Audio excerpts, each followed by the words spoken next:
دوای قنوت چې انسان له نو ورتله یو صورت خدا دی چې نه ورځي نو که نه ورتله نو بیا خو دقه چې د وتر کې 3 رکعاته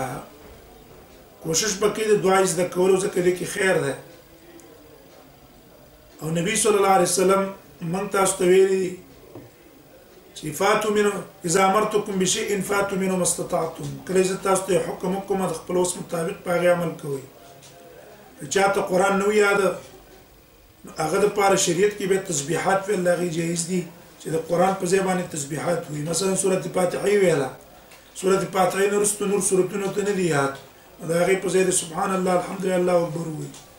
دا قصې دعای قنوت په ځای باندې بل دعاګانې وي ځکه دا دعای قنوت په لازم نه دي حدیث د حسن کې راځي وي نبی صلی الله علیه وسلم علمني رسول الله صلی الله علیه وسلم فيما اقول ما ته نبی صلی الله علیه وسلم تعلیم را کړی د پاک دعاګانو کې چې په دعا قنوت الوتر کې وایم غیر تداویلی اللهم اهدني فيمن هديت غیر علماء دا معلومه کړی دا د حدیث نه معلوم شو چې دعای قنوت په ځای باندې نور دعاګانې جایز دي او نور دعاګانې جمع کولم جایز دي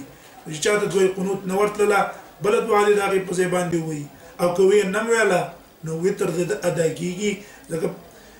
دعای قنوت د جمهور علماء په نس او راجح قولم دغه واجب نه ده